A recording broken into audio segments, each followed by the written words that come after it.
Hello everyone, welcome back to my YouTube channel. My name is Rama. If you are a returning subscriber, you are welcome here, and if you are new, I hope you're going to find this as your home, and thank you for choosing my channel. Today it's cold, guys. I'm wearing my pajamas and gown, as you can see. I hope you don't mind. Well, I can't be bathing late because I record these videos at night. So today I just bathed first before I recorded. It's cold, it's freezing. Anyway, yeah, today I just wanna tell you a short story. It's going to be short and quick, and I hope you're not going to mind, because I kept my promise. I kept my promise that I'll be back, and I'm back. I think it shows how committed I am to this channel, so you need to do your part. And thank you for your comments, guys. I do see your comment. I do see that you subscribe. I see that you liking the video. Keep on doing that. Thank you so much. And yeah, back to the topic of today. I want to tell you the story about how coffee, a mere coffee, drinking coffee, sent me to the ER. Yes, coffee. So it was just after I was diagnosed with hyper. So that time I was still living with hyper, but taking the hypo medication, after you take the radioiodine for about 2 weeks. You don't take any medication, and then after that you go do your bloods, and then they check if it did work, and then if it does, then they start prescribing the thyroid medication, the dose and whatever. Yeah, it was just after I started taking the thyroid medication. I didn't know that it I was not supposed to drink. Okay, I take my medication every day at 5 o'clock in the morning. You according to my medication, I must take it in an empty stomach. So that's why I choose 5 o'clock every day, every morning before I eat. That's the time I wake up every day, at 5. So I take my medication at 5. Everything was fine. So I realized that, okay, after some time, around 9 during the day, I take my coffee. The first day, something didn't sit well. I could feel that I was not okay, but I thought maybe, I don't know, I couldn't really point why was I feeling that way. I was feeling nauseous the whole day. I was feeling dizzy. There was a time where everything it was blurry. Remember, I was still wearing my glasses, but that time even the glasses, they couldn't even help. Then the second day I did the same thing. Coffee, my morning routine. After breakfast, I drink coffee. I drink coffee. My morning routine. I didn't even know. I continued doing that for a week. For a week, guys, I've been feeling like that, not knowing what was the cause. I did that, and I remember it was on a Saturday. Yes, on a Saturday morning. I was doing laundry. I just loaded the laundry inside the washing machine. Then I felt like I was doing something heavy, loading laundry inside the washing machine. I started feeling dizzy. Then I went to sit on the couch for just to relax, and just to relax on the couch. Then the next thing, the washing machine was done. Guys, I couldn't stand up. I couldn't go and take out the laundry out of the washing machine. I passed out. Lucky for me, I was still sitting on the I was not that far. Then I was not that okay. I tried to force myself to stand up, but I was not that far from the couch. Okay, so could feel that I can't take it anymore. My body refused to take one more. I mean, my feet refused to take one more step. The next thing, I pass out. I'm on the couch and I was alone. I'm alone. I'm alone at home. There's no one to help me. Pass out. I'm on the sofa. And I don't know, after maybe 30 minutes, I realized that I'm not okay. I need to call the paramedics. I realized that I'm not. And that time, I could feel my heart pumping out of my body. My heart was, my shirt was shaking. I was dizzy. I was nauseous. I didn't know what was going on. I called the paramedics. The paramedics, they didn't take time. They came, and you know, when they come, they do their normal. You know what when they come, they do they take the blood pressure and whatever stuff they do and do stuff like that. The moment they start taking my blood pressure, the guy was like, "Ma'am, we're not going to leave you here. We have to take you to a hospital right now." The guy told, I remember, this is what I remember vividly, what the guy said. He said, "Your heart is racing at 104 beats per minute." And I was like, okay, it's just the heart rate. And he said, "You were lucky that you managed to call us. If you didn't call us, you were going to pass out, collapse completely." And that time, I'm alone. There's no one to pack my bag. I knew that if I go to hospital, obviously I'm going to be admitted.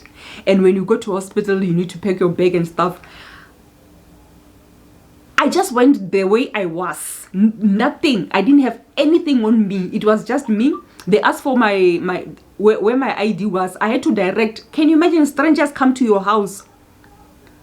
I had to direct them to go find, this is where you're going to find my ID. This is where you're going to find the medical aid. Next of kin, I didn't even know. I couldn't even remember anyone's name, or I just told them that, you know what, guys, do whatever you have to do, and when it comes to other stuff, I will tell you maybe on the way to the hospital, or I don't know. So that is what I wanted to tell you about. Then after that, I was, you know, when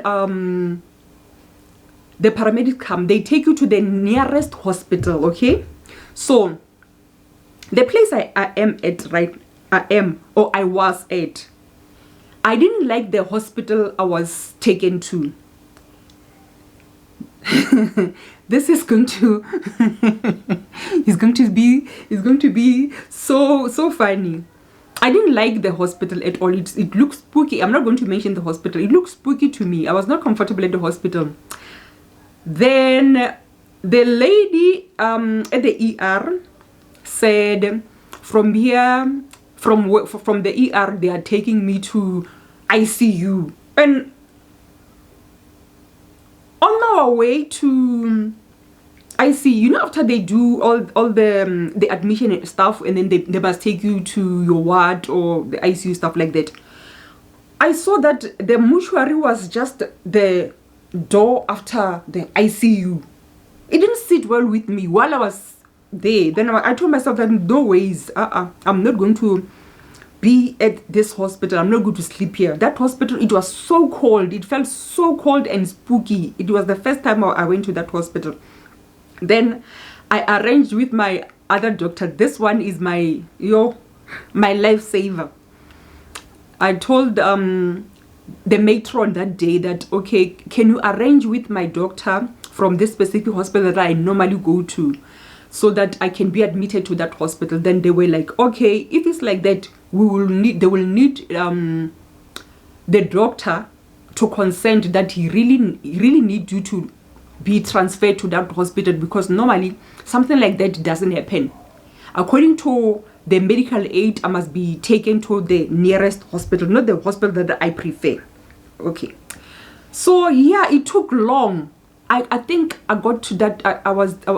We arrived at that hospital around. It was around just before they had their dinner. I think it was around 7, around that time.